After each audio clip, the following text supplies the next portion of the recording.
Sanibonani nonke bafowethu. Namhlanje siphethe ubaba Thwala umprofethi. Sizokhuluma naye, sizofunda umuntu ongadinga ukwazi nje ngayo yonke into ephathelene nomuntu nephathelene nayo yonke into nje ekhona nje eyindalo nephinde futhi ibe imvelo. Baba Thwala, siyakwamukela ku-conversation uhlelo. Abantu balahlekile Baba Thwala, abazi ukuthi bayephi, ilanga liphumaphi lishonaphi. Namhlanje sodinga ukuthi sikhulume nawe, kodwa umuntu lapha ekhaya uzodinga ukwazi ukuthi uBaba Thwala ubani. Ngibingelele mfowethu Manandisa. Yebo Baba Thwala. Nohlelo lwakho i-conversation. Ngiyabonga nje, ngiyathokoza kakhulu ukuthola leli thuba. Ngiyabingelela futhi nomlaleli nombukeli lapho ekhaya. Sowushilo-ke uthi angizisho, mina nguProfect T.I. Thwala. Ngisuka noma ngizalelwe ezweni laKwaNongoma e-KZN.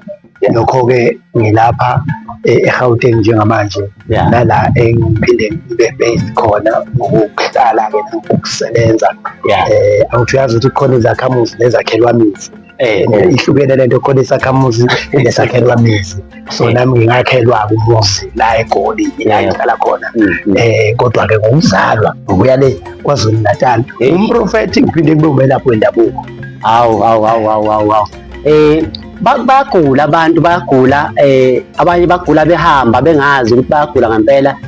Awusithathe Baba Thwala usibeke esikweni lomuntu, mhlawumbe ngithi mhlawumbe nenkolo yobuKristu, mhlawumbe umuntu ongazi ukuthi umuntu makukhulunywa ngomuntu kukhulunywa ngani, makukhulunywa ngenkolo yobuKristu kukhulunywa ngani.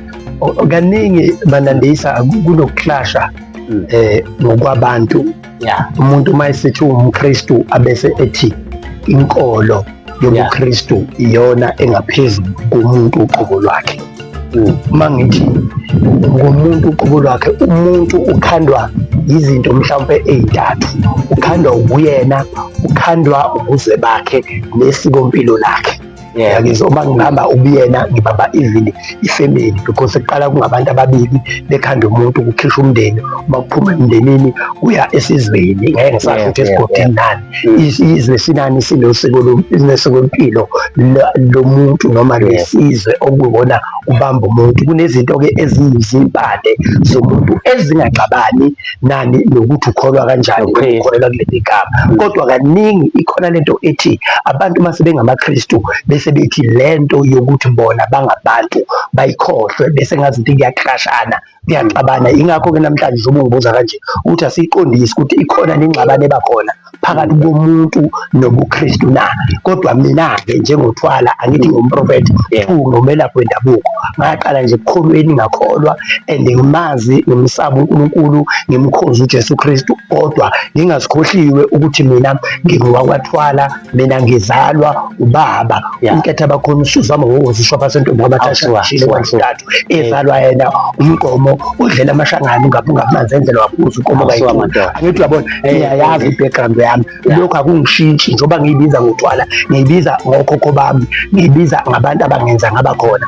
Then uKristu okuyiyena owashunyayelwa kimi njengokwesiprofethi sika-Isaiah ukuthi izizwe zonke ziyawumazi uJehova ngegama lakhe. So sagcwaliseka iziprofethi-ke nangempela igama likaKristu li-famous all over, but that doesn't mean ukuthi sekufanele sikrashane nobunjalo bethu, ngoba ngisho yena uKristu uqobo wayewumJuda, okuwukuthi i-background yakhe iyacaca nje isobala. Mawumuntu ukuthi uKristu akusho ukuthi sekufanele nivukelane nodwa njengoba babona bexabana namhlanje. Kukhona abambathayo baxabana nabangambathi, kukhona abagcina izinto zesintu baxabana nalaba bagcina izinto zesintu, nalaba abangagcini. Omunye abone sengazuthi ungcono kunomunye, of which is totally wrong.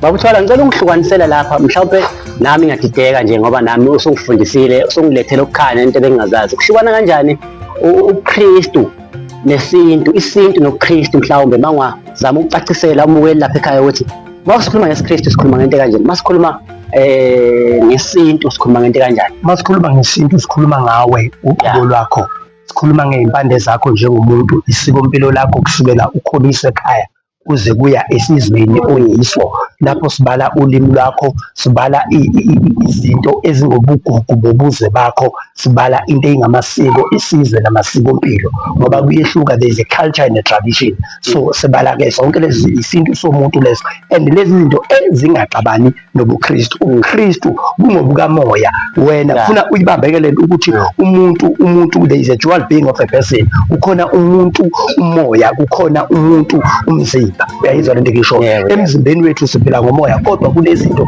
ezingama-values wokuphila komuntu, of which regardless ukuthi umKristu noma usuwumKristu, kodwa kusala yini, umuntu une-background yakho ewumuntu, nesibongo sakho ese-representa wena, nawe futhi urepresenta your family and your forefathers. Yani ngale nto ekuthiwa inguwe nesibongo sakho, ingathi iyi-true identity yakho. Asibuyeleke manje siye kubuKristu. UbuKristu sibuthatha njengenkolo.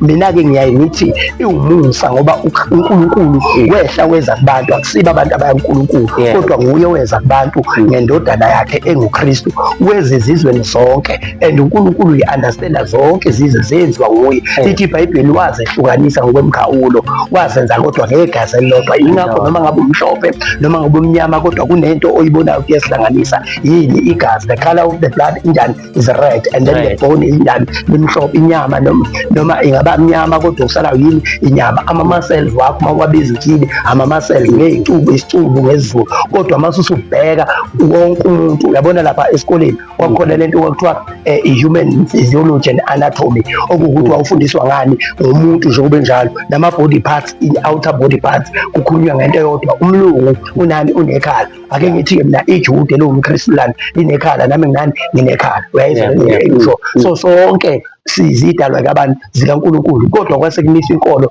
okuyiyona yaba popular kuney'nkolo zonke, noma iyona uNkulunkulu ayi-approva njengenkolo abantu abawufinyelela ekuthenini bamazi yena. Yingakho athi yena uNkulunkulu abakholwa kuye noma abakhuleka kuye bakhuleka kuye ngomoya nangeqiniso. Kahle kahle lento ye-Christianity, it's for our spiritual life.